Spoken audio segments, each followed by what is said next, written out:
I have, my watch says 5:01. I'm going to call the Scott County Board of Adjustment meeting on November 6th, 2025 to order. First order of business, approval of October 2nd, 2025 minutes. Does anyone have a chance to read the minutes? I make a motion to approve. I'll second. All right, motion's been made, seconded. All in favor say aye. Aye. Motion passed, minutes approved. Charlie, would you like to swear in the speakers? Everyone signed in to speak, please. If you stand, raise your right hand. You swear affirm the statement you're about to make to be the truth to the best of your information and belief. Thank you. Thank you, Charlie. We have no old applications on the agenda. Moving to new applications. S-2025-28, Terry B. Wood. Good evening, everyone. This case before you this evening would be for a variance case. Variance request for the property located at 264 Burton Pike. The applicant is requesting approval of a variance to reduce the minimum front yard setback from 50 feet to 25 feet for the construction of a detached garage. The subject property is 5.37 acres, is zoned A1 agricultural and is accessed from Burton Pike. After review of the submitted materials and applicable zoning standards, staff's recommendation is approval of the variance request. Shown here is the aerial view of the property with the parcel boundaries demarcated in red. The existing residence is shown here in orange, and the proposed detached garage location as requested by the applicant is indicated in purple. This is the site plan survey provided by the applicant. According to KRS 100.243, a variance may only be granted if it does not harm public health, safety, or welfare, does not change the area's character, does not create hazards or nuisances, and does not unreasonably bypass zoning regulations. In evaluating a request, the board considers whether the property has special circumstances not common in the area or zone. Strict enforcement of the regulations would prevent reasonable use of the land or cause unnecessary hardship, and the circumstances are not due to the applicant's action after the adoption of the regulations. The applicant bears the burden of proving that the criteria of KRS 100.243 are met. In terms of site conditions, the applicant has indicated that the property presents several physical constraints. The topography slopes towards the east, limiting the buildable area, and the irrigation runs throughout the site, further restricting development.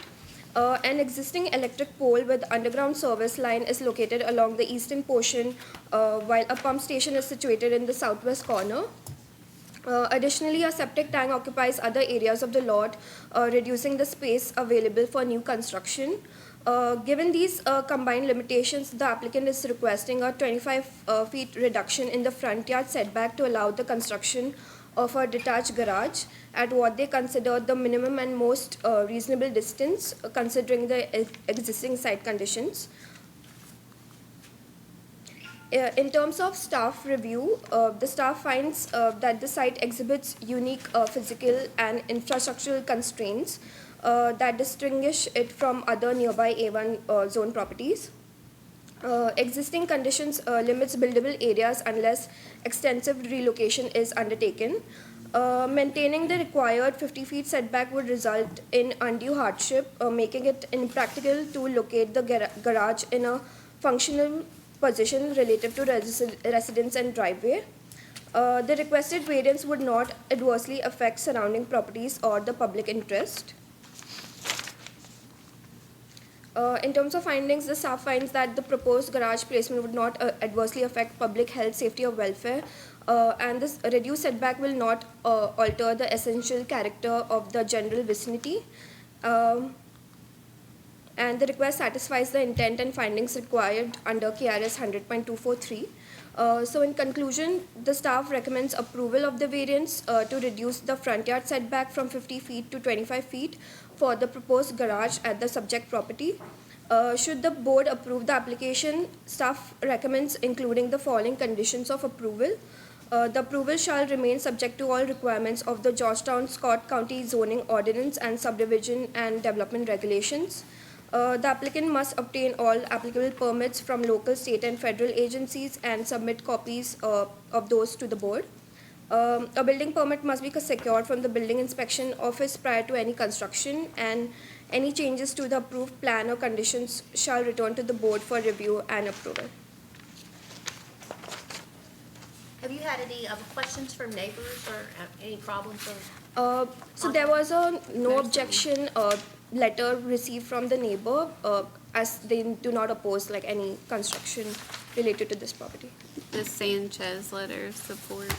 Yeah, in Is that the- support, I saw the letter in support, but I was Yeah. just wondering, yeah. Does anyone else have any questions for staff at the moment? All right. Nothing else for now. Is the applicant here? Me? Would you like to add anything? No, not really. You explained it pretty well. And the neighbor, I do have a letter from the neighbor. He said he was fine with it. That's nice. Yeah. That's nice. Yeah. Charlie, you have any concerns or anything? Okay.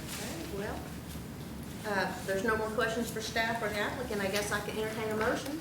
I'll make a motion to approve S 2025-28 at 264 Burton Pike, based upon the staff recommendations. All right, motion's been made. I'll second. Janet seconds it. All in favor say aye. Aye. Motion passed. All right, thank you. Great. So next, I guess we have S 2025-29, Thomas Libertini. They're asking that she's Yeah, got to, yeah, will you tell me? yeah, I'm gonna tell, but, Our next application is S-2025-29, a variance request to the western side yard setback from 50 feet to 15 feet for the construction of a detached structure at the property address 2519 Burton Pike. It is an A1 zone parcel measuring approximately 20.43 acres off of Burton Pike directly, and staff's ultimate recommendation is denial of the request. This is the property in question here. It is in the northern part of the county in the 2500 block of Burton, which is north of Indian Creek Road and also north of Skinnersburg and others. So you can kind of see it as a kind of odd shape to the northeast and then kind of a little bit more traditionally shaped to the south with those kind of, I'm sorry, what? The water line, like where that's going? The boundary? Yeah. That's a driveway. Okay. I believe it may be the edge of a, I can't find the word in my mind. It's just the edge of like a It looks like a topography branch. lines, yeah. There are several like utility lines on the site as well as some drainage lines and hydrology areas, but that property boundary is just a driveway, which the applicant does not have access to. It's for the others. As Toshi has stated, when we're reviewing variances, we refer to KRS 100.243, just to kind of briefly summarize them again. Before reviewing a variance, the board must find that granting of the variance would not adversely affect public health, safety, welfare, nor alter the essential character of the general vicinity, or nor cause hazard or nuisance to the public, and not allow for an unreasonable circumvention of the requirements of the zoning regulations. There's kind of three factors that the board considers as part of that, that they're not special circumstances to the site, that strict application of the provision of regulation would deprive applicant of reasonable use of land, and that the circumstances are the result of actions of the applicant taken subsequent to the adoption of zoning ordinances, as well as the second item in the kind of statute, which states that if there's evidence of willful violation, the board is advised to deny that request. Under the zoning ordinance, section 4, it states that accessory buildings such as garages are permitted use in the A1 zone and are subject to that 50-foot setback, similar to what you find with detached residential structures. Additionally, in section 2 of the same ordinance, the regulations state that no accessory buildings are permitted in front yards and are only permitted in rear and side yards. We oftentimes do see properties where there is just a barn on the site, so that kind of takes on that principal function. But when a residence is put in, it's intended that that residence be in the front, and then the structure, the service structure or accessory structure in this instance, be kind of in the rear, kind of as a priority, and then kind of the support structure. This is a zoomed-in shot of the property with a rough extrapolation by staff of the location of the proposed barn. The offending property line that they are seeking a variance from is on your guys' left, so that red line there that is traveling up and down. The applicant states that the variance request arises from special circumstances due to the topography, and that the area in question is relatively flat and the only viable location for the garage.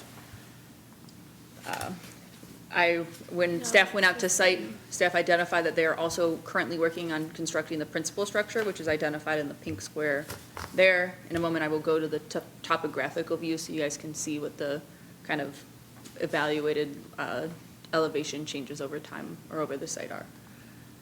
As I've stated here.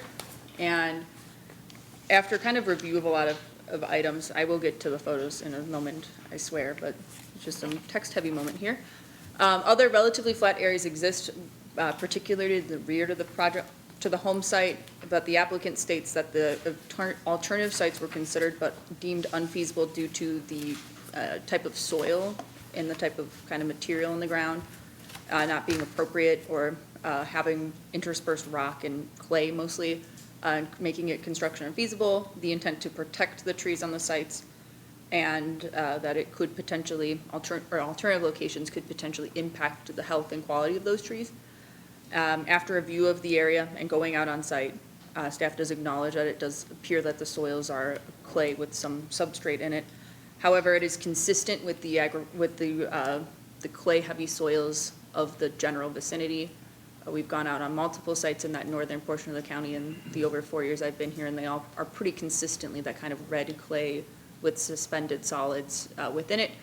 So it is not a typical soil. And also the applicant is currently building a house on the site, so they can clearly manage, at least by the photos that we found, they can clearly manage the site with the soils, with the clay and the substrate within, without needing variances for those items, at least without having to take any additional consideration to staff's knowledge of those soils and making different changes. And ultimately, staff finds that the site does not face special circumstances.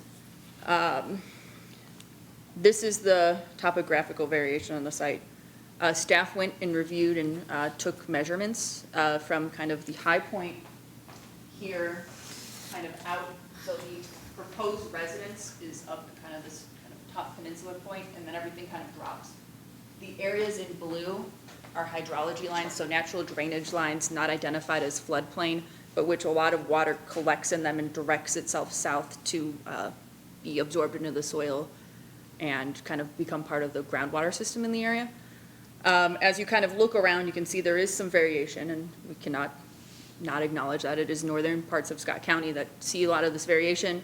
However, it is consistently identified through staff measurements and using the information available to us that the topographical variation is about 15 to 22% change over time. So as you approach to the west, as you approach to the east, to that center kind of drainage area, and then up to the top. Outside of that residential area though, like that's really the main, like already flat area. Everywhere else is hilly. So the residence is going like where the wishbone, like the top of that wishbone shape is going, Yes. and this couldn't fit behind it. That's what the applicant is stating. Okay. Staff's ultimate finding, and kind of jumping the gun a little bit on that one, Sorry. is that it is appropriate in the back there, and also like no matter where you go on the site, it appears that the grade is not really going to deviate significantly from one another. You are going to have to do earth moving no matter what you do on the site, and so earth moving in compliance with the setback requirements is what staff is advocating for, as opposed to getting a variance and still having to do earth moving. So this is kind of the variation there. We did go out to the site. The photo with the backhoe in it is the site under construction, and then the view next to it is looking out. So it does roll away and down towards the road. You do have to climb up a hill to get there, which you can kind of see here. On the left, that is looking up as you kind of approach the house, and then on the right, yeah, that's the right. On the right is going down the hill towards Burton Pike. The large kind of clustering of trees here And also, on the same kind of level on the other side is that drainage line. I did not specifically call out because it does overlap with the property line, but that western boundary line is also a hydrology line where water is naturally kind of falling in that direction and then naturally going south to become part of that groundwater system. So these are the two shots of the property there. And then this is around the general vicinity of where the site is. Unfortunately, it was not pinned for us, which was, I mean, it's not under construction. It makes sense that it wouldn't be pinned, but this is kind of the general vicinity for it. You can see kind of the crossing of the driveway up it, and then kind of that kind of start of the hill, and then the continuation of that hill. Staff makes the following 7 findings associated with the application. First of which is talking about just site conditions as well as typical setback items. The item 3 is that the applicant states that the topography and other site conditions limit building on the site. However, as staff has noted in condition 4, the applicant is currently constructing a home with an attached garage on site, which I did fail to note. This is an accessory structure that has some garage components to it. You guys, I believe, have it in the packet. There is an already attached garage coming into the house, so this would be a secondary garage exclusive structure, and then that, again, there's the one with the house. Item 5 is that the site does not face special circumstances which do not generally apply to area in the land in areas on the site as well as off-site. It is all this very consistent hilliness, 10, 15, 25% topographical variation with that clay with interspersed solid rock and other smaller rocks. It is not atypical in that instance, and staff does not find that the strict application of provisions of regulation would deprive the applicant of reasonable use of the land or create unnecessary hardship, given that they've demonstrated that they can build on the site, and they are building on the site. They've put a lot of work into the site, and those areas meet the expectation and requirement of the zoning ordinance. The last item just has to do with the no accessory buildings are permitted in the front yards, and they are only permitted in the rear and side. Ultimately, staff recommends denial of the request given the findings stated in the staff report and the analysis performed therein. If ultimately the application is approved, it would be kind of 2 parts. So you would be approving the accessory structure in the front yard, and then you would be approving that side yard setback variance. It's kind of batched into one, so it's kind of establishes that, but just for clarity in the record, that is kind of 2 parts. That would be part of it. And there are 6 conditions of approval associated. They meet all of our rules. They meet everyone else's rules. They return to us prior to any changes in approved conditions. They obtain all relevant permits from the building inspection office.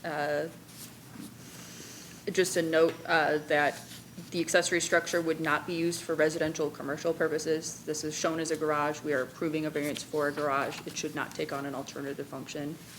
And the existing tree line shall be preserved during the construction of the proposed building. So in this instance, it would be along that kind of hydrology line to the west. I've not heard any comments from the general public on this one, but in light of us sending out mail and everything like that. Yes, ma'am. I have a question for you.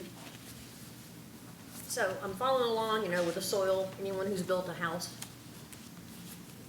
I understand that. But there was the letter from the Gibson Taylor Thompson, the builder, saying that that was the only feasible, but then it says the majority of the lot is non-buildable. So you're saying that majority may be non-buildable, but there are still other. That is staff's position on this one. There are areas which, while they may have that unique soil thing, and with the clay and solids, like they have built on the site. They've demonstrated that with the house under construction. Okay. And even if the soil's everywhere, they're clearly able to build on site. Okay. Does anyone else have any questions for Elise right now? No? All right, hang tight. Is the applicant here? Would you like to step up, please?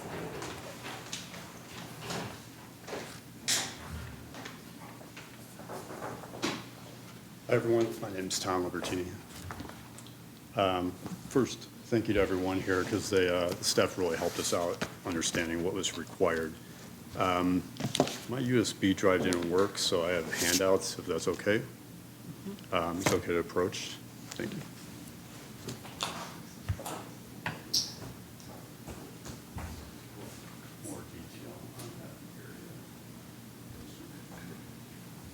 Thank you.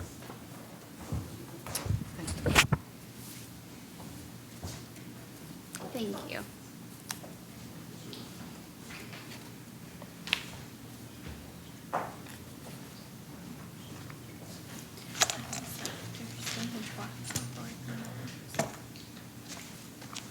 So there's a number of areas. I think the first, Usually, first slide to at least show the location, if you don't mind. Yes, ma'am. Sorry, I'm getting used to my glasses here. That's, and this is probably due to my inability to sketch correctly on a drawing, but that garage location is not correct. It's further toward the bottom of the page. So I agree that the area that is identified there, there's water running there and there's potential for flood. And actually, we talked to the neighbor next door who sent a letter of support, or an email of support to staff, and they had actually given us a heads up as well that says, you're not building in that location, right? And then we said no. So it's the tree line that you see.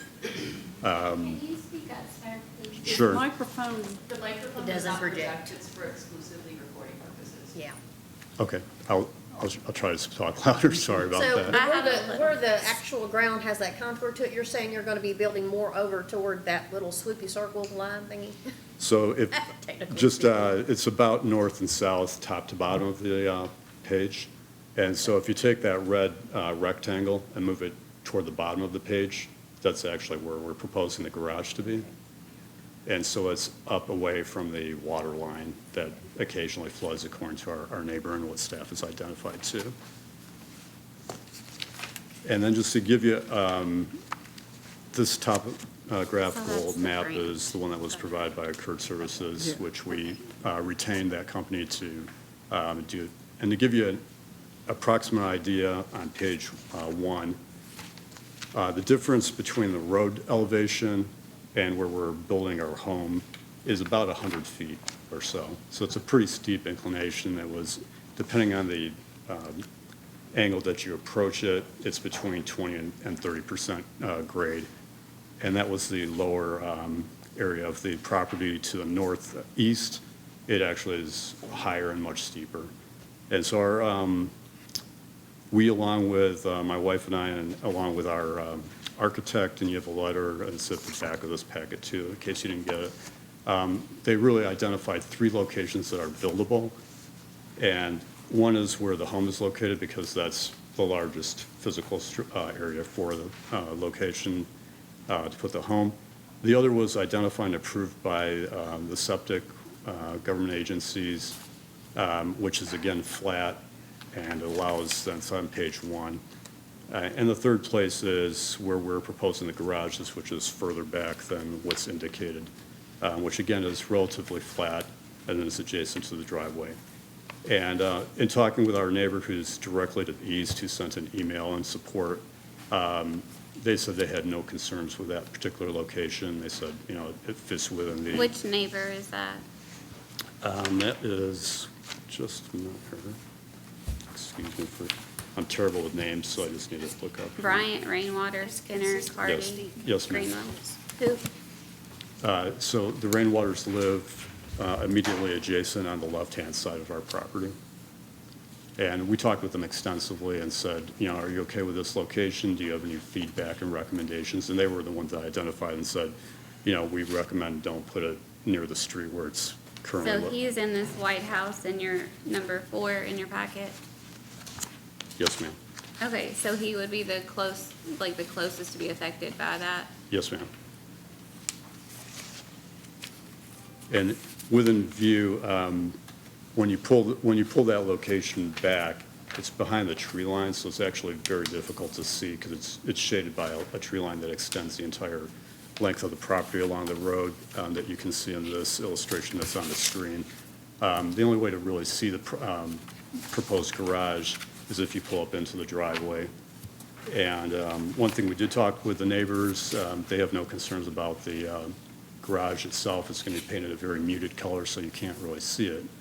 But we said, you know, if you have any concerns in the future, we can always repaint it a different color. And they have 3 little children, We actually invited their kids over and said, you can help us paint it too, and they were amenable to that. Yeah, I see the trampoline in the picture. So with 3 locations that are buildable, we're a little bit stuck in the sense of where do you put this garage? And in one of the notes from staff, which we appreciate them going out to our home, they had indicated, and this is again still referring to page 1 as well as page 2, from the home to the back of our property, when you look at the topographical lines, it looks like, oh, well, it's not as steep, which is true. It's not nearly as steep as the other areas, but there's still a pretty good slope, and it slopes up to a oak tree that's estimated in the hundreds of years old, I was which we're looking trying to at make that. sure is saved. So. I have a question real quick. Yes, Hold on ma'am. 1 second. The You lines just, because are I know so several close. times you referred to there's only 3 buildable sites. Yes, But ma'am. that is not the findings of the staff, that there are not only 3 buildable sites. Is that correct? The finding from staff's, I just want to clarify. yeah, the finding from staff's perspective is not to the number of buildable sites, but rather the ability to not need a variance to obtain this garage. Right. And so it is the applicant's, determination what they believe is best. But at this point, we do not believe that a variance would be necessary for them to have a reasonable use of their property. Okay, that's just what I wanted to clarify. So if that was truly the only 3 that we could all identify, then that would restrict their use, but there are other. It is staff's ultimate conclusion that there Yes. are alternative options available. Obviously, it's the applicant's responsibility to say that there aren't, but it is our opinion that. Okay, I just wanted to. This clarify. survey, was this done, I see it was a surveyor, like that's not just you Google Maps topography. No, So this- was this done just for this purpose, or was this original for your building site for your residents? This was done by Kurt's survey for our residents. Okay, So they came out and spent a couple of days there and measured with, But I'm I'm not not sure. seeing any closer lines GPS there than technology. on other areas. that's why I was confused. I mean, I thought convenience, and then I saw where the house was going, and then I was like, that's so inconvenient. So that's why I guess I'm confused. Why? What is the native Kentucky garden? Are we talking pawpaws and like goldenrod? What is that? it's essentially, my wife's, who's with me here, she's the expert, she's a master gardener, so her Awesome. intent is to, behind our home, is to do 2 things. One is to plant a native garden of Kentucky Okay, plants. so it's not Yeah, existent. so that's Yes, just ma'am. your preference. That's why I not was there at the asking, like, moment. is this Yeah, a that's not hurdle, there, like, it's already existing? So this No, is ma'am. just intention, Yes, ma'am. Which could be relocated. right? Okay. Yeah, okay. And part of the reason for that garden is to protect that oak tree, which is native to the location. Yeah, I love that. And the difficulty we had, let's say we weren't going to plant the native garden, one of the locations that the staff identified to us was between our home and that tree. But with the amount of excavating that we'd need to do, we would essentially kill the root system for that tree, and that tree would not make it. So that's why we considered behind the home between the oak tree and our home to be a non-buildable location. Not just topography, but the fact that we. Do you have a plan B? We don't have a plan B. Okay, so you're saying between that and the oak tree, because that's where you want to have the native garden, which we've heard many applications like that, that is just a preference of what you want to do. Yes, ma'am. Intention. Okay, so that's not something that is acceptable for a variance, right? Right. It's not under state, it's not under Exactly. state language. Exactly. Which is what Okay, we're doing. all right. I'm sorry, I was trying to. Yeah, our concern with that, I mean, that's in addition to protecting that tree, our issue I was with. just trying to see if I needed to consider that into it being a hardship, but like it's not there. It's not there. So I can't do that.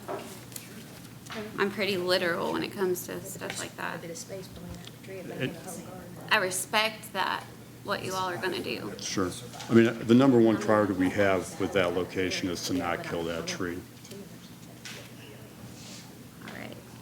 Okay, I'm sorry. Excuse me, can I ask you a question? Your page 3 of your handout, Yes, sir. Where is that picture taken and what is it a picture of? So on That's the page, flattest ground I've ever seen in that entire county. I found it interesting too. so that's from our driveway directly across the street, and that demonstrates So that's at the that, bottom of the hill, at the base of your driveway going straight across the street? yes, sir. So across the street, they've got lots of flat area.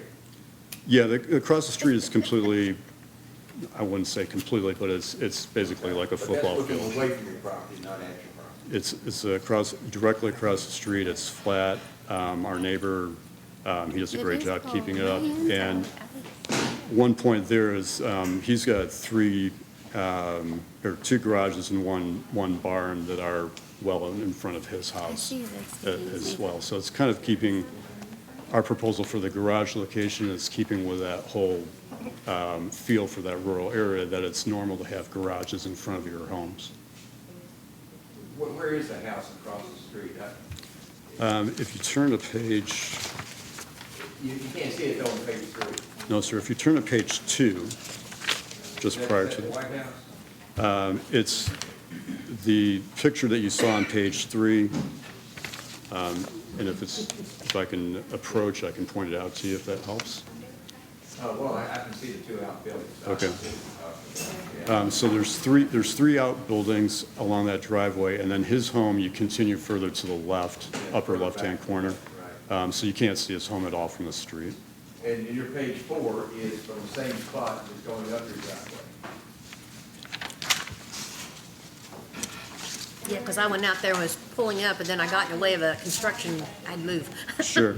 It's going up our driveway, and that's the, to the right, past the tree line is the location that we're proposing for the garage. So that white house on the side, you're talking about building over there toward that white house? Yes, ma'am, and that's the neighbors that we've spoken to that wrote the letter in support. Trampoline right Yeah. But I mean, that still Oh, I doesn't change know. our vote. here. No, I'm just saying there's children. Yeah. Okay, so.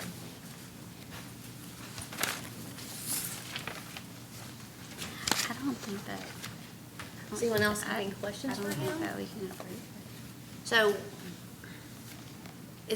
we've read looked at this, and we have, read the packet, I'm assuming like everyone did, about the soil and, your preferences of locations and, availability of other sites per our staff. Is there anything that you would like to add also that would limit you to just that one location that the staff did not address? The primary reason is the only location that, and correct me if I'm wrong, is it the only location that you identified as buildable between our home and that oak tree? I mean, that's what we talked about on Monday. And I'll just clarify from staff's perspective, Yeah. our job is not to identify an alternative site for the applicant. Right. Our job is to determine whether or not we believe it is appropriate to grant a variance Right. based on a unique hardship. Right. Staff's findings would point to the contrary. Yeah, which would mean there are other options. Right. That's inherent in that, At least that. in that that's what we finding, find, yes. yeah. Usually, I'm the first one to think that somebody wants to be closer to their barn, like to feed animals or whatever the, other structure is. I don't guess I've ever seen somebody like want it farther away. But this is just like, a over storage building, it's not like a Yeah. barn. He's just I know, putting but it I'm down. saying just Yeah. in general, another structure because it's more convenient. I feel like it's a self-created hardship. I don't know. Charlie, what's your take? Because of the garden, and I understand. Everybody wants to look out at something beautiful. Yeah, basically, the location is also a benefit in the sense that, we have a tractor to maintain the property. And we were advised again by our neighbors during inclement weather, it's always nice to have a location that's immediately adjacent to the road so we can get on the road with a four-wheel drive vehicle. And the driveway, because of the location we were chose for the house, by having the, for lack of a better term, for having the garage at the bottom toward the hill, if there is inclement weather, a few years ago, we had some pretty heavy ice storms and snowstorms. We can literally just walk down to the barn, and if there's an emergency or we have to go get food, have easy access to the road, then try to navigate down that driveway, which is a challenge. Charlie, Janet was asking you, did you, I mean, as far as what I'm seeing, a lot of it comes into personal preference and, you know, we deal with, like I said, a lot of that. I'm not seeing a hardship factor. As staff has said, and we cannot grant a variance without it being a hardship or some other reason we're not meeting. Are you saying that we're meeting, are you seeing something I'm not seeing? No, I'm probably not seeing anything you're not seeing, because personal preference, that does not carry the day. Right. I guess the thing that got my attention immediately was those contour lines there's tons of them, and they're awfully close, and I'm familiar with that road, and there's lots of ups and downs out there, which is not easy to build on. On the other hand, God bless your garden, but, you know, we can't get variances because you want to put your garden there. On the other hand, I don't want the old trees taken down. I know, you don't said either. oak tree. So this is, I guess, kind of tough, because those contour lines are really menacing. But there does look to be a rather large area back where the house is being put, so. On the other hand, I've seen people out there who had something close to the road, or didn't have something close to the road, and they didn't get out for a while. Yeah. So I'm really kind of understanding both sides on this. I see that, but then I live in Standing Ground, so there's like Miners Branch, and everybody is like this, so, and they all remain at the top of the hill, you know? You buy the I- property. And they I have to know. stay- That's right. Right, so like, Well, and that's I what he's see, to a point. I know. But you Is buy the is property. it okay if I It is just what it add is. one more point to that location? That's a benefit. We had all the utility companies out to that location because as staff pointed out, there's utilities, electric, water, to internet service companies. And the water company, and I appreciate that what water requires us to do and not do is not necessarily the board's concern. But to get water up to our home's location, we need to have what's called a check valve to make sure that water doesn't backflow.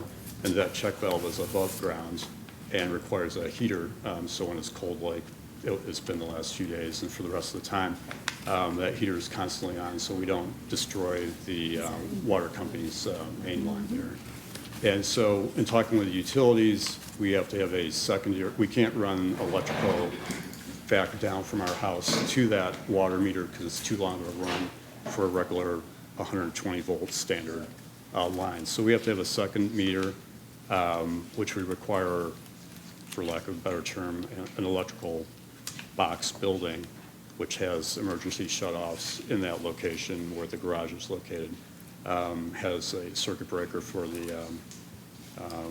that heater as well. So the benefit there is, in keeping with the look of the area, it seemed to us that another benefit of the garage being in that location is everyone's got a garage that's. There's like electric right there. I see it. Yes, ma'am. But like there will be electric at your house site, right? Yes. So that's where I'm struggling. I'm sorry, I didn't hear that last part. I said, but there's electric at the top too, where you're building your home, right? But we can't run a line from our house back down to that heater according to the utility. It's too long of a run for that type of cable. You're saying you can't run from the house to where the potential garden site is? We can't run a line from our home back down to the heating unit all the way down at the road for our water line. Charlie? But the water line doesn't require a large garage building to be built on if it had to have a shelter. We've had pool house pumps and stuff that's required that, and we've limited it down to just, because we had one before that the guy wanted to build a whole big pool house around his pump, and we denied it because what he required was not justification for, and that would be the same, I think so. the same take on that. So to be consistent in our findings, Yeah. that would kind of be. All right, well. Do we have any questions for him or staff? Would someone like to tackle this? This is a hard one. I know. This is really tough. I respect the amount of information and time that you put into this, but I don't think that we can. Would you like to make a motion? are we all on the Go same ahead. page? You're just one person. We all have a vote, so just you make your Yeah. motion and we'll do Well, our vote. I make a motion, just based on what we have to go by the KRS, to deny this application, based on, what is the KRS? I was flipping through your packet, Staff. 100-243. 100. But you can just simply say based on staff report, staff recommendation. Yes. And sometimes what we do isn't what we want to do, but it's like what we should do. And I think that's where we all are. Am I speaking for We're gonna find everybody? out. Okay. All right, motion's been made. Do I have a second? I'll second it. You'll second it? That's fine, either I'll, one. I'll second it. All right, motion's been made and seconded. All in favor of the motion to deny, say aye. Aye. All in favor, all against? Aye. All right, so motion's 4-1. Passes. All right, well, I appreciate your time, and thank you again to the staff for your feedback was very helpful for us. Thank you, There's sir. a lot of effort in that. Yes. Yeah. All right.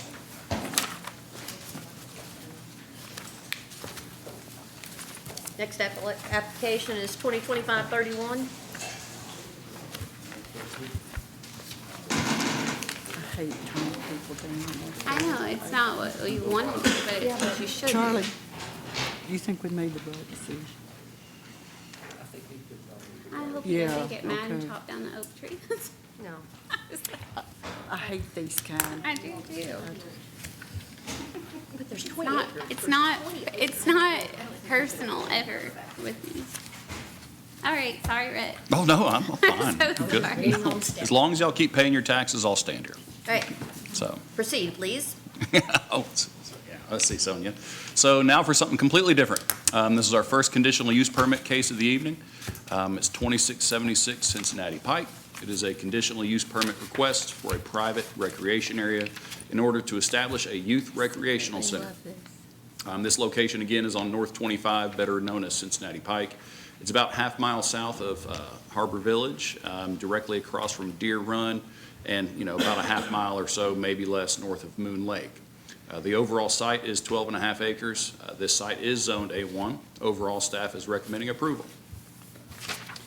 This is the site here in question. The aforementioned Deer Run Estates to the east, Moon Lake being to the south, and pretty well just out of view be Harbor Village, Rogers Gap up there towards the north. Section 412 of the zoning ordinance does state that public and private parks and rec areas do require a conditional use permit in the A1 zone, but if they are so approved, they are an allowable use. Applicant's proposal most closely aligns with this use. If you're familiar with this area, this site has had some long-standing commercial use in spite of its A1 zone, some through conditional use and some from pre-existing non-conforming. At one time, it was a hardwood and lumber shop. There was also a trucking school.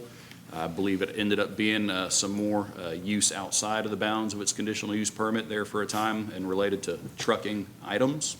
So again, it's staff's opinion and finding that any new use on this site would probably constitute a commercial use as it's been used in that fashion for, as best staff can tell, 40 to 50 years, if not more. Zoning regulations essentially came to the county, I believe, in the early 80s, at least, check me on that, 70s. The earliest records staff could find on this property as far as permitting went to the early 90s, late 80s. So again, there are several structures on site in various conditions that could be repurposed for the use. In addition to that, there are also large paved areas that can be repurposed, restriped, repaved for parking and circulation for a commercial use. As part of all this repurposing, a development plan will be filed and reviewed to facilitate the operation. And as such, this application here just solely serves as permission to begin the use and the rest of that process. So there will be things that come after further review. Wonder how long this person has owned the parcel. This is a closer in view of the site of all the buildings that currently exist on the property, or at least as recent as a few months ago. So again, there are some spaces and paved areas that can be repurposed. The applicant has indicated they'd like to approach this with a phased development. Phase 1 would include a cheer and performance facility, an administrative and admissions area, as well as a nutrition and concession space. At this time, their proposed hours of operation are typically after school to serve children of that age, from 4 to 8 p.m. during the week, with some programming on the weekends, specifically Saturdays, organized in hourly blocks or morning and evening sessions, occurring sometime between 10 a.m. and 6 p.m., but not throughout the entirety of the day. These hourly intervals should allow for staged arrivals and departures. That way you don't have 50, 60 vehicles coming and going at once. The applicant has indicated, I believe it's in your packet, especially in those evening hours during the week, that classes and sessions run on the hour. So you should have a staggered yet somewhat consistent traffic flow. Also, the applicant has stated that every month or so they will serve approximately 250 students or children. However, they have not yet indicated how many may be on site at any given time. Is the applicant new to this property? New to this property. They do Right. not own it. They are seeking this use permit by affidavit through the owner. They may be seeking purchase. I'll let them Okay, speak for okay. that themselves. Okay. Okay? But yes, it is not the current owner applying for this. Okay. As far as access to the project site, there is one entrance, again, directly across from Deer Run Boulevard. This entrance measures about 50 feet in width, so it would be large enough to accommodate both incoming and outgoing traffic during what I'll call shift change. So it is an appropriate entrance. They have indicated that they will use on-site directional signage to facilitate proper and safe traffic flow. And again, these designs and implementations will be expected as part of the development plan process, which comes later. US 25 right there at the frontage is approximately 22 feet wide. It's pretty consistent through that corridor. Being state maintained, any improvements along the roadside to the entryway apron within the right-of-way, et cetera, will have to be permitted and approved by the state. Let's see here. This is just a closer view of the entryway as it adjoins Deer Run Estates. I will say that through conversations with neighbors, specifically across from Deer Run, staff has chosen to add one more condition that is not in your packet. If the staff so, or if the board so pleases to add it, and also through discussion with the applicant as they are not aware of this condition to make sure they're amenable, that there were concerns previously when it was used as a batting cage type facility, which I forgot to mention before. There were issues with this gate being closed during hours of operation, so when the kids were coming and going, the parents, guardians, whoever were actually stacking up in the neighborhood because they couldn't get onto the property. So staff would like to recommend an additional condition that this gate be open at all times of operation to kind of limit that or eliminate that from happening. I found that kind of surprising, but I received a phone call from somebody very, very near that entrance who just saw it in day-to-day life. They've been there a while. So staff would not encourage the allowance of that happening. Speaking more to traffic, again, Deer Run Boulevard is right there. It's the only access point for a neighborhood of approximately 50 units, Moon Lake being to the north, south, Harbor Village to the north. While it is rural in nature, this is an area of high concentration of residential uses. So there is, pretty steady traffic at certain times of day. School hours, morning and afternoon rush hours, Toyota shift change, that nature. There are no really opposing commercial uses out in this area. So this would be a unique case in which it would have different traffic patterns than what are currently existing. That being said, given the history of the property, it's staff's determination that anything that goes in to reuse the property will be of commercial use without serious remediation. Staff finds that it would be very difficult for this to either go back to purely agricultural or residential. As an infill project, it should be expected that anything that goes into this place, lest it remain abandoned, for the foreseeable future, it will have commercial traffic patterns and site conditions. It only has the traffic for the one entity, or are there multiple operations within that property? Channing, you're reading my mind. So I'll go ahead and mention that. I have received some phone calls as well, or other staff have, that there may be other commercial and or trucking activities kind of going on site currently. I can't necessarily speak to the nature of those, but through a conversation with an adjoining property owner, it was stated that they did see some large trucks coming and going, in recent days. They weren't sure the purpose of it. Staff's first inclination was, well, maybe they're moving things in or out, in kind of preparation for a lease. However, staff cannot really assume or infer the exact operation. That being said, with an additional condition, Ms. Meadows, staff is recommending that no other commercial use be undertaken on this site if this permit is issued, as it is intended that this permit is, issued for this property. So through staff's review, it was done under the assumption that this would be the only use occurring Exclusive. on the site. Yes, ma'am. And in the interest of safety and clarity and keeping the record clean, staff would recommend that no other use be permitted on the site if this permit is to become active. Would that be the condition number 8, or you gonna have, or just? I think state that's the that? number. I don't know which, Yeah. I'll show you. I don't know which is which, but the gate access and the limited of use. Yes. I guess I'm jumping too, because you had on the 4th condition about the hours, you'd said before, the 4 to 8 and the 10 to 6. What about summer? I will let the applicant speak to it. Okay, Yeah. because I mean, I don't want to approve this condition. I'm going to Understood? assume during the Yes. summer, they're going to be And, for and you know, the opportunities. board has discretion and nuance, and, again, conditional use permits are just that. We are here to establish the conditions that are appropriate and will mitigate offsite impacts, I just know there's while more also needed during allowing the summer. use. Yes. Well, Ms. Barrett, Yeah, where was they I? offer I'm so camps sorry. and everything. On the subject of traffic, because we do expect a development plan as part of this application. Traffic studies are required for all uses that would create 100 hours during a peak hour window, 100 trips, during a peak hour period. With the volume that has been proposed at this time, we don't expect this use to meet the necessity of a traffic study, but we will have to establish traffic counts and things with a certain amount of surety through the development stage. Parking, again, mentioned before and showed before that there is quite a bit of impervious surface out there. For a community center, which is the metric at this time staff found to be most appropriate, it's one space for every 250 square feet of gross floor space, plus a space per employee. To be honest, it's unclear if this is the most appropriate metric at this time, but regardless of the metric that ends up being applicable for the overall use, there's over 250 square feet by staff's measuring of impervious surface and pavement that should be appropriate enough for traffic circulation and parking. You said 250. 250,000. Thousand. 250. Yeah. Yeah. 250, it'd only be like 6 parking. Yeah, that's kind of tight. That's all Yeah. 267. Get big That's why creds they in were here. lining up down the road. Right. Yeah, it may be. It may be. There's not much room when that gate is closed. Let's see here. Let's forget parking. I already said that once.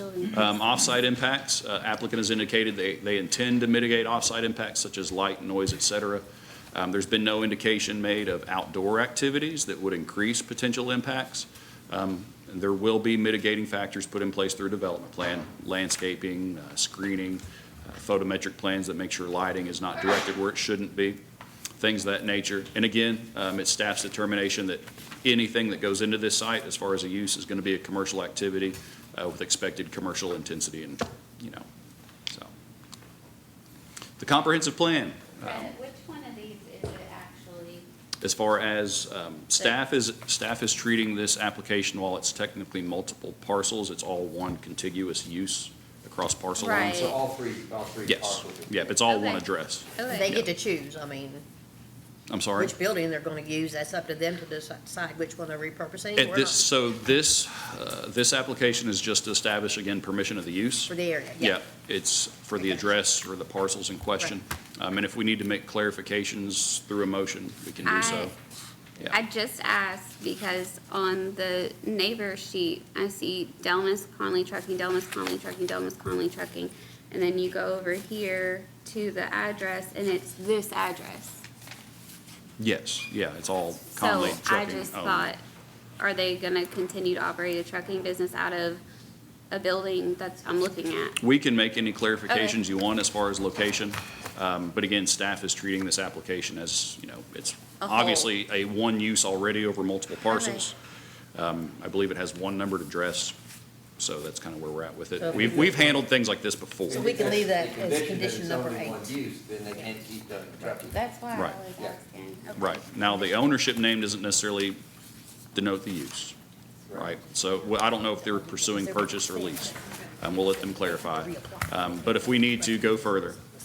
But yeah, let's talk comprehensive plan. Let's pretend we're planning commission.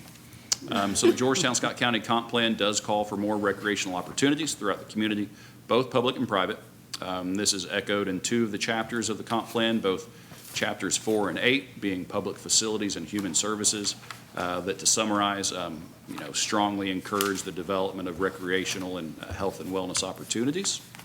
Staff finds that this sort of facility will serve to further the goals of the comprehensive plan while providing a community amenity. The comprehensive plan also encourages adaptive reuse of properties and infill development. As we've seen, with this site in a somewhat abandoned or unused condition, this type of use or redevelopment of a site makes this a pretty good, strong application to fulfill that expectation. Overall, the project site is a 12.5 acre A1 zone property. Site has previous commercial use. Section 412 states that public and private parks require a conditional use permit. Comprehensive plan again calls for provision of new recreational and educational facilities. Applicant has provided some information detailing the proposed scope of operation, and changes to the built environment within the definition of development plan shall require a submittal and review of a development plan. And then overall, staff is recommending approval of this use at this address number, 2676 Cincinnati Pike.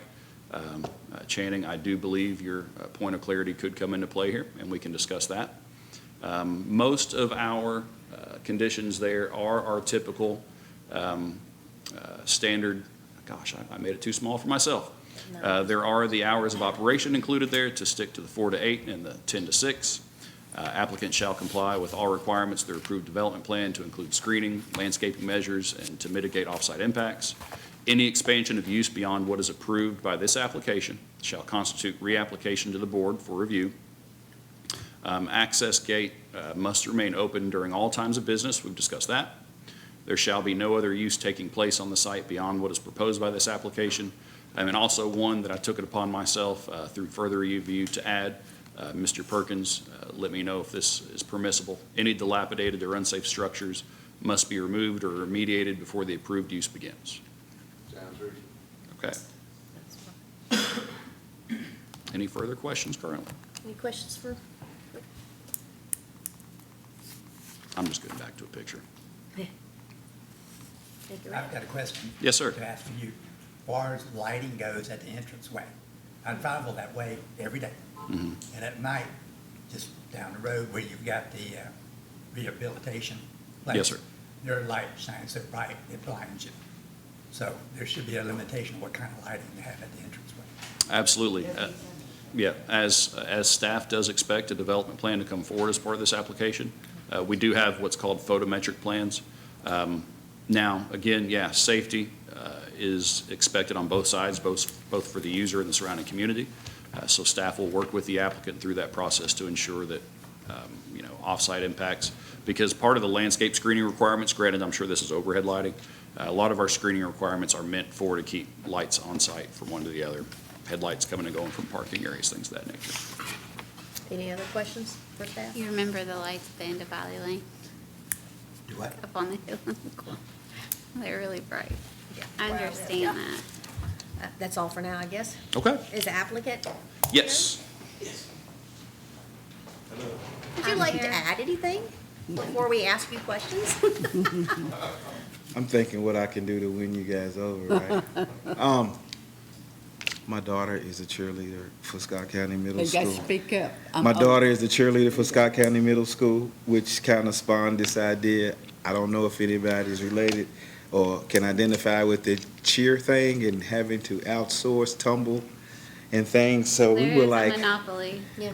and then we live out there in Harbor Village, and all the babies have nothing to do after school. So my wife, who's a healthcare professional, was like, you know what, honey, this would be an ideal space. It would save us with travel and transportation, and it would give us to do something that I call the last chance at debutante, which is cheerleading. And so I'm a girl dad, and so that's the introduction to win you ladies over. Sorry, fellas. But It's an investment. Yes, ma'am. Cheerleading. she's at practice right now. I understand. Yeah, I think all of us, whether it's sports or cheer or Yes, ma'am. Some other art, yeah, we've all lived those hours with our children. What building are you specifically So the looking at? phase one, You want me to go to the other building? please. That would be great, the close-up. Okay, I think we wanna do phase one right here in this structure. It's the one that's, nearest from the Mhm. road. So we were gonna do the children tunnel, right here. Yeah. Is that other building an option for phase two, potentially? Absolutely. Is We it wanna just make the wide whole- open? Yeah, the complex, Right. Okay. Yes, ma'am. We wanna do, idealistically, yes, we will do maybe something else there. competitions or something? Probably basketball. Uh-huh. One of the church members in town said, what about a rolling ring? Oh, yes. Something for the kids to be able to do here, you know, so. yes. Adults as well. Adults, obviously.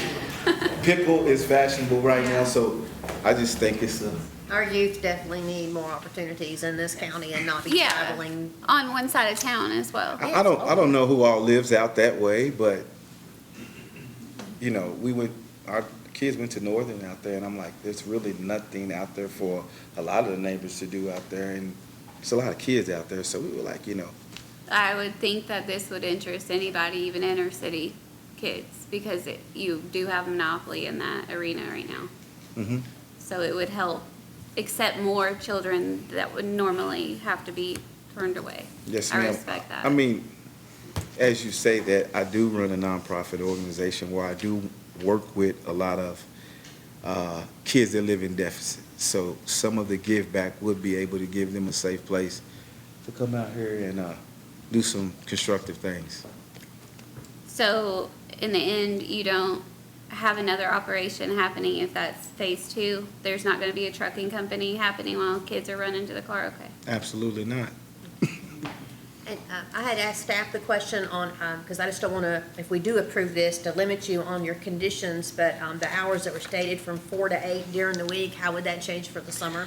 Somewhere it's gonna be a summer program. I'm sure that we're gonna try to maximize kids being out of school and do programming there. So we'd have to look at, I mean, I just don't want to approve this and then summertime come if we do approve it. Right. And then you're like, stuck. you can't start at Yeah. 4 o'clock. Right, right, 'cause, right. You know, I mean, day camp, those are Right. perfect opportunities. So we would have to look maybe at amending that if we move forward with approval.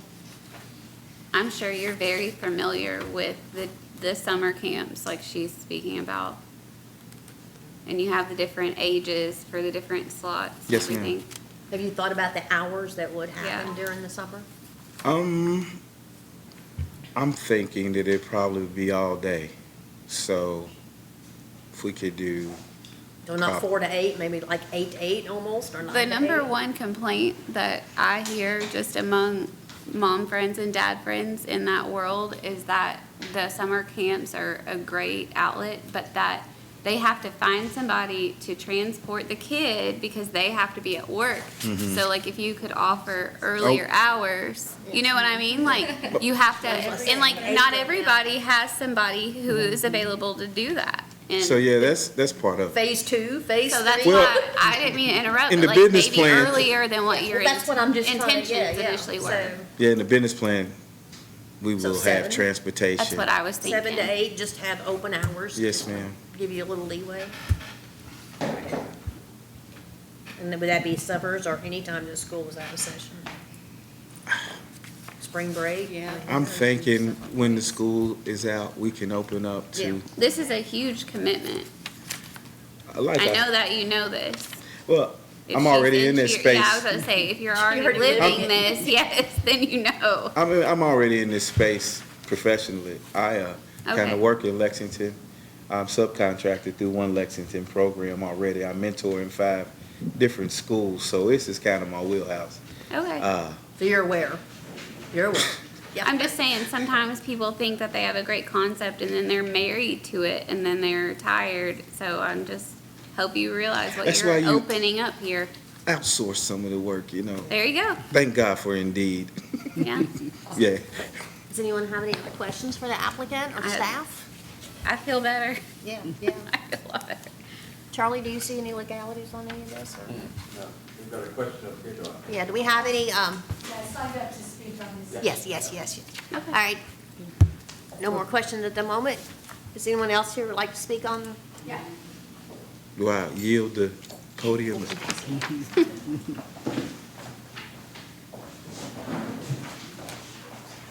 Okay, not that this is not a wonderful idea. I'm a retired teacher, so it sounds wonderful to do. What I did not see addressed in terms of traffic, I have two concerns. Excuse me, your name first. Oh, I'm sorry, Rosanna Ponturo. I live at 168 Fallow Circle, directly across. My entrance Very good. to the development is directly across from this area. There are no traffic lights for miles in either direction, north or south, of this entrance. There are also two very steep hills from the south, from Georgetown, up a hill, down a hill, up a hill, and at the pinnacle of that hill is Deer Run and this driveway. It's a mile I think they let up us from help us out. Cherry Blossom. Well, the light is at Cherry Blossom. So there's a mile, a good mile or more, with no traffic lights, people coming up a hill, and then boom, there you are. Same thing happening from Harbor Village. No traffic lights for miles in that direction. That is also a very steep hill. You cannot see anything until you're there. So visually, this is like a disastrous accident waiting to happen, especially if you're talking about bringing this kind of traffic into that area. Most of the traffic in that area just moves on through. Up a hill, down a hill, up a hill, down a hill, you're driving, and you're not looking to turn in anywhere. How long Anyone have you, making a left how into long that, have you been a resident? it's going on 6 years. But Reg, you said there would be traffic studies that would address any of these issues, correct? It's not expected that this specific use would necessitate a full traffic study, which is an engineering thing typically seen of larger developments. That being said, US 25 is a state jurisdictional road. As part of what we do expect to be a development plan that follows, there may be considerations and discussions regarding that. However, local staff, whether it be us or full commission staff, cannot mandate or require state of Kentucky to put in lights. So that would be up to their discretion. And again, staff recognizes and finds that any use that will go into this space would be expected to have a commercial intensity of which That's why I cannot was be determined. asking how long she had been there, because there would have been traffic from the previous uses. And As long as I'm there, one I of haven't- one of those people, or one of those parties would have been a school to learn how to drive. So I would have been like way more Sure, concerned sure. about that. Yeah. There was pretty much nothing there when I moved in 6 years ago. So have it a- is, and again, anybody coming from Georgetown is making a left, right there where you cannot be seen until you're right there. And it's a dark area. My second concern, I mean, the traffic is, and there are houses, Deer Run houses that are right up close to the road. The first houses are like right there. So if there's a crash there, you're going into a house, or I can't even imagine the horror if there was a crash there. Also, our development is a middle-income development. It's a small subdivision, middle-class homes. These are not big million-dollar homes. We have no streetlights. There are no streetlights at all. It's a dark area. It's a dark entrance. Even when I turn in, it's dark. Unless all it is porch lights. One or two people might have a sensor light, but it's little porch lights all the way through. I'm also concerned about all kinds of young people, and we were all young, and we all know what we do when we're young, coming into this area, coming in and out of this area, and here is a dark something that's interesting, and let's go meander in here and let's see what's going on in here in the dark at night. And we're going to have to put up a gate to protect ourselves. I mean, in the future, you never know. And this is not the place for this kind of traffic and this kind of activity. Did you Schools- have a third concern also? Or just- I'm sorry? Did you have a third concern? No, that's it. Does anyone have any questions for the neighbor? But I do think the traffic issue, if you've driven that road or not driven that road, you cannot see from either direction. You're speeding because you're going up a hill, and boom, you're there. Yeah. I And live it's on too late. I live on a That's- state road. Yeah, a lot I of- live right on the road. Yeah, I there's- totally understand where you're coming from. However, I think that that's something District 7 would have to work with. Yeah. But I understand it, and I know I back out of my driveway. I get it. Yeah. Well, I got told turning in my neighbor. And we literally had somebody end up in the front yard on Sunday, like not mine, but neighbors. So I get it. But like, I don't think that that's us that can do it, that part of anything. What's your thing on that, Charlie? On this, I mean, most of the roads in the county, you seem like, Yeah, and the Well, streetlights without and the question, subdivisions. We can't require anything on the road that Yeah. the state could, but we can't. but I mean, just the fact that the gate's gonna be open ought to mitigate a lot of the issues that they had in the past. when I guess traffic's I'm stacked up. You can make encouraging it turn you into a to parking lot. contact District 7 about your other concerns, Yeah. is what I'm trying to say. Magistrate. Yeah, Which, I you know, would. The magistrate, the fiscal court, they meet right here. Yeah. I mean About the that. traffic concern? Yeah. About you wanting possibly caution lights or something like that. I Yeah. mean, I don't know of anything that we can do for infrastructure within your neighborhood, like with the lighting that you were Yeah. talking about. But, yeah, I don't think I that mean, we can we're not do county anything. road, well, I don't know, they do come in and clean the snow, but I don't know who's responsible for the lights in there, but there are no lights in there. Yeah, well, that's not us. no. Elise, that's do you not- have something to add? At least looking at the items that I can find online that are easily accessible, it is, Philo Court, or Circle, is a county-maintained road. And so in that instance, you would need to speak with the county about the potential installation of any, lighting in that. The general judge, vicinity. executive, fiscal court? Okay. Yes. Okay, maybe in consideration of the probability that something And they like this meet might right be happening. here, and you can speak just like you're doing with us. All right. Okay, but, Thank you. but if you don't understand the traffic pattern, you don't understand the possibility of some serious, and you're talking children, and you're I talking. took riding lessons out there from Miss Bonnie. I grew up with that road. We dove hunt on Burton. Like I know where you're coming from. Yeah. I And hear it's you. not just, it's just that you coming in for a riding lesson, you're talking about hundreds. Yeah. I'm, All right. I'm just saying I Hundreds of people, relate. traffic, Okay. backup. All right, we Like- understand, like we the understand. I schools are. think we all understand your concerns. Thank you. Thank you. Thank you.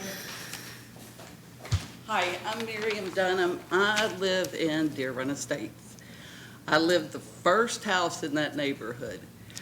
I am all excited about the fact they're going to do something for the youth. I did foster care, my husband now, for over 15 years, so the kids need that. I have a 16-year-old still at home, believe it or not. Anyway, but my issue, which I'm the one that called, because I lost my letter and didn't know when the meeting was, is when they had the batter, whatever, over there, the guy would not get there to unlock the gate. But we've addressed that. But I'm going to tell you, my driveway's right there, Yeah, and I understand. couldn't get out. Yeah. But if you also look at that other picture of our street, I'm sure it was a man that made the entrance to, sorry, our neighborhood, but it's cockeyed. So when you turn in there and somebody's parked at that stop sign, some of the cars that come around that corner, I mean, I sit out there, I see it every day, go over in the other lane. Somebody's going to get hit alongside that road. Another thing is the homeowners association does not allow people to park on that side of the road. Okay. So nobody could park on that side of the road. Okay. And the other thing I'll address, whoever needs to know this, the big trucks, it's Elliott Electric. They're bringing big, huge pipes, something in, and the sheriffs had to be called. 2 big 18-wheelers were stopped right at the entrance. The gate was locked. They couldn't get in. So this was at the time the school buses are coming down through there. We've addressed this too. Are coming down through there, and I actually talked to the sheriff about this. I don't know if they rented one of those buildings or what, but that might be something you. Well, yeah. That's You why wanna I asked. address. We will address that He also. said that And the there's other not. thing about the hours, 4 o'clock, the bus comes in our neighborhood at 4:15. Okay. So that turn, they have to take up the whole road to come in there, so there shouldn't be any cars parked there. So as long as you can have that gate open, it'd be great. I would All right, say the thank you. gate would be open. Thank you. Have people in All right, there. is anyone else here? Would you like to? No, behind you, sorry. You You're have, finished? you have All the right. intent of leaving the gates open. You're gonna facilitate people getting in and out. Yes, ma'am, and I live in Harbor Village, so I understand what Oh, you're talking about. Can I just tell her, there is a light at our entrance. Oh, okay. And the utility company, we pay for it. When you come in, it's right on the telephone pole. Okay. Yeah. It's still pretty dark. All right, all right. Okay. All right, does anyone have any more questions for the applicant or for staff? I think we've covered. Yes, ma'am. Yes, ma'am. All right, I will entertain a motion. I second. To approve. I'm sorry. I said I would second to approve this. Okay, gotta have a motion. Yeah, a motion. I motion that we approve the application for 2676 Cincinnati Pike. I don't remember what the number is. 31, 2020, 2025, 31. 2025-31. With all findings, the findings and 9 findings, recommendations. With all staff's findings and recommendations, including the other 3. including the 3 You said additions. the applicant's understanding down. and amenable, there were the 3 conditions that you didn't see in your packet, I've 7, got 8, 9. 7. The 8 gate, and 9. I've got the 8. gate, no other use. Oh, of yeah, 9 is I've the got it. buildings. Yes, Make I've the got building it. safe. All right, so Janet, That seems, okay. motion's been made that we approve. including And that the includes, findings? that, second. in there, it includes that there won't be another operation. Correct, that's Okay. condition Okay. number 8. And also, were we going to amend the hours of operation? Yes, Summer hours. yes, summer hours, but should they just be Your motion? the hours Your motion. in general? Where is that button?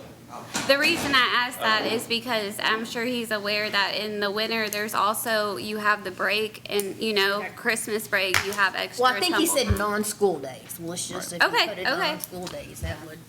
I just thought maybe broader would be better. The board does have discretion to give the applicant, like you say, a larger umbrella, even if it's not their intent to operate those hours explicitly. Let's hate for him to come back. That's why I was trying to make it really Right. broad. Right, 7 to 8. Yeah, Yeah. Staff and the board have heard similar cases in that regard of providing, like I said, a little more flexibility for, again, very specifically, humane societies, like might need X, Y, Z for pop-up functions, inclement weather, summer hours.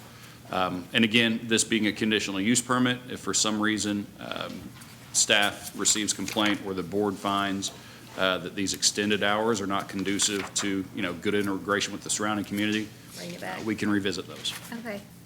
So are we including The hours what would did you be say, 7 to 8. 7 a.m., 8 p.m.? All right, that's part of the motion, right? All right, and then she added the other 7, 8, and 9. So motion's been made. Do I have a second? I second. Seconded by Tommy. All in favor say aye. Aye. Opposed likewise. I know that was a sloppy motion. Motion's I passed. had lots of questions. We got it through though. All Okay. right, We got it through. you're approved, sir. Okay. And slow down.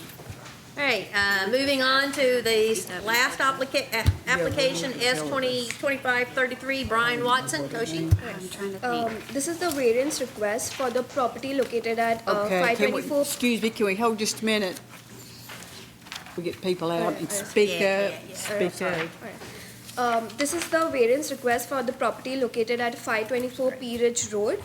The applicant is requesting approval of a variance to reduce the minimum side yard setback from 50 feet to 35 feet for an addition to the existing residence. The subject property is 5 acres, is zone A1 and access from P Ridge Road. Overall, staff recommends approval of this request. Shown here again is the aerial view of the property. The existing residence is shown here in yellow with a garage and an old freestanding shed which they plan on demolishing to accommodate the first floor bedroom addition.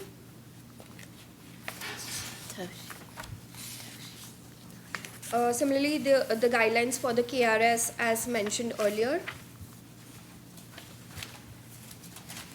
So in terms of present site conditions, the existing residence is 70 feet from the south side property line.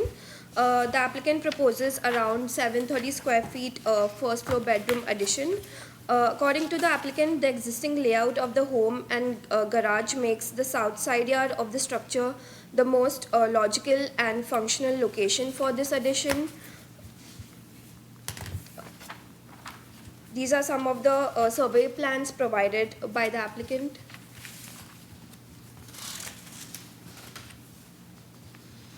So in terms of staff review, the existing home and garage limit expansion areas. The south side is the only practical location for the addition.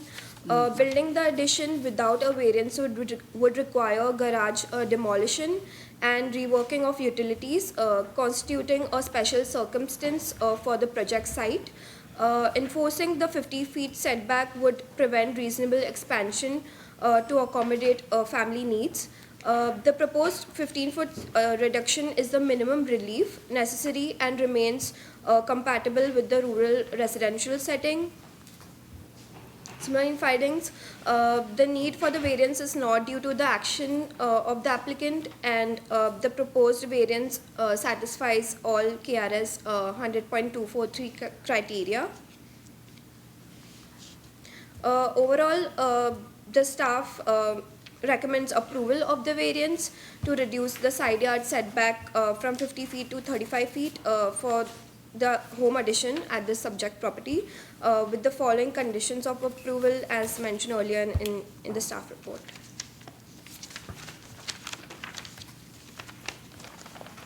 Does anyone have any questions? Thank you. Does anyone have any questions? Slower, so I can keep up. Yeah, sorry. Any questions for Thank staff? you. Applicant, is the applicant here? Would you like to add anything to her presentation?